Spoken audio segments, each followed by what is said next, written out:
प्राचीन समय की बात है। एक साहूकार था जिसके 7 बेटे और 7 बहुएं और एक बेटी भी थी। एक दिन सभी मिट्टी लेने के लिए खदान में गई। ननद के हाथ से श्याऊ का बच्चा मर गया। तब श्याऊ माता नाराज होकर बोली कि मैं तेरी कोख बांधूंगी। तब ननद ने सब भाभियों से कहा कि मेरे बदले तुम अपनी कोख बंधवा लो। तब सब भाभीियों ने मना कर दिया, किंतु छोटी भाभी ने सोचा अगर मैं अपनी कोख नहीं बंधवाऊंगी तो सासू जी नाराज होंगी, इसलिए उसने अपनी कोख बंधवा ली। जब उसके बच्चा होता तो वह अहोई 7 के दिन मर जाता। एक दिन पंडित जी को बुलाकर छोटी बहू ने पूछा कि क्या बात है, मेरा जो भी बच्चा होता है अहोई 7 के दिन मर जाता है। तब पंडित जी ने कहा कि श्याऊ माता ने तुम्हारी कोख बांध दी थी, इसी कारण तुम्हारा बच्चा मर जाता है। यह सुनकर वह बहुत दुखी हुई और पंडित जी से इसका उपाय पूछने लगी। तब पंडित जी ने बताया कि तुम सुरही गाय की सेवा करो। सुरही गाय श्याऊ माता की सहेली है, वह तेरी कोख जरूर छुड़वा देगी, तभी तेरा बच्चा जिएगा।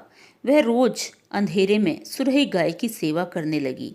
सुबह जल्दी उठकर सुरही गाय का काम करके आती, चारा डाल के आती और उसके नीचे साफ सफाई करके आती।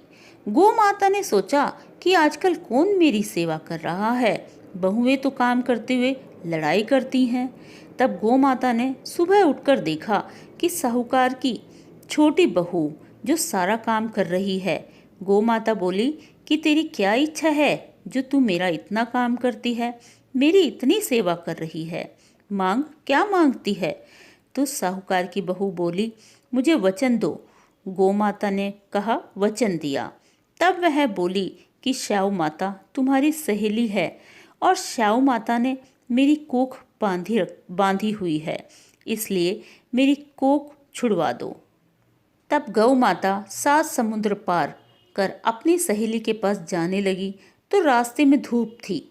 वह एक पेड़ के नीचे बैठ गई। थोड़ी देर में एक सांप पेड़ पर आया। वहां गरुड़ पंखनी का बच्चा था जिसको डसने लगा, तो साहूकार की बहू ने सांप को मारकर ढाल के नीचे दबा दिया और बच्चे को बचा लिया। गरुड़ पंखनी आई और साहूकार की बेटे की बहू को चोंच मारने लगी, तो वह बोली कि मैंने तेरे बच्चे को मारा नहीं, सांप से बचाया है। तब गरुड़ पंखनी बोली कि तू क्या मांगती है। वह बोली कि 7 समुद्र पार श्याऊ माता रहती है, उसके पास पहुंचा दो। तो गरुड़ पंखनी ने उन्हें अपनी पीठ पर बैठाकर श्याऊ माता के पास पहुंचा दिया। तो श्याऊ माता बोली कि आओ बहन, बहुत दिनों में आई। और श्याऊ माता बोली कि मेरे तो सिर में जूं पड़ गई हैं। फिर साहूकार की बहू ने उसकी सारी जुएं निकाल दी। तब श्याऊ माता बोली कि तुमने बहुत भलाई करी है, मेरे सर में बहुत आराम किया है, इसलिए तेरे 7 बेटे 7 बहुएं हों। तो वह बोली कि मेरे पास तो एक बेटा भी नहीं है, तो 7 कहाँ से होंगे। तब श्याऊ माता बोली कि क्यों नहीं होंगे। जब वह बोली कि पहले वचन दो। श्याऊ माता ने कहा अगर मैं वचन से फिरूं तो धोबी की घाट पर कंकरी हूँ। तब साहूकार की बहू ने कहा कि मेरी कोख तो तेरे पास बंधी पड़ी है।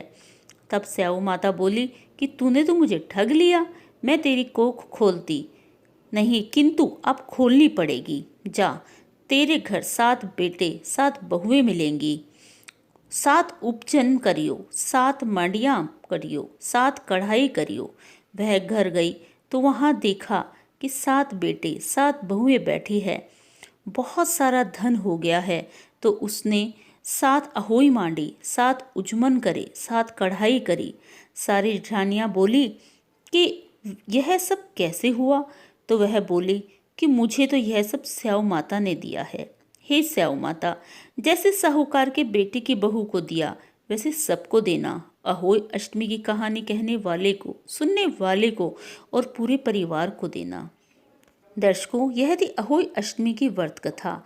इस अहोई माता की कथा के बगैर व्रत अधूरा माना जाता है। इसी को सुनकर व्रत पूर्ण होता है।